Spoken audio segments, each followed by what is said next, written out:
อันนั้นเป็นเพียงความเชื่อว่าเสียงรถมันสิแหงกว่านี้อันนี้เป็นรถจักรไฟฟ้าข้อดีของรถไฟฟ้าเลยเงียบกว่าประหยัดกว่าแหงกว่า3อย่างนี้เป็นการตัดสินใจของลูกค้าที่ว่าบ่ยุ่งยากหลายละเมื่อนี้พี่ๆมาจัดโปรให้อันนี้เป็นแบรนด์ออกมาในเครือเดียวกันที่พี่ๆขายเครื่องใช้ไฟฟ้าเนาะมันมีรถไฟฟ้าเส้นเดียวกัน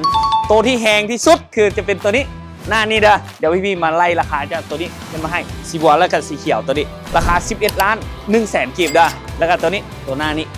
ราคาเดียวกันเลย14 ล้าน9 แสนกีบเนาะเดียวไปเลยมี3ราคา2คันนี้13 ล้าน9 แสนกีบ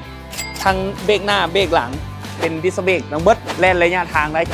70-90 กิโลเมตรหลายได้ตัวนี้เพราะพี่ๆสั่งใส่แบตเตอรี่ตัวใหญ่แบตเตอรี่72 โวลต์นั่นแหละเนาะมันพ่วงกันคือตัวนี้เมื่อวานนี้พี่ๆกับต่อใส่ละแบตเตอรี่ตัวนี้มี6 หน่วยธรรมดามันใส่หน่วยน้อยก็ได้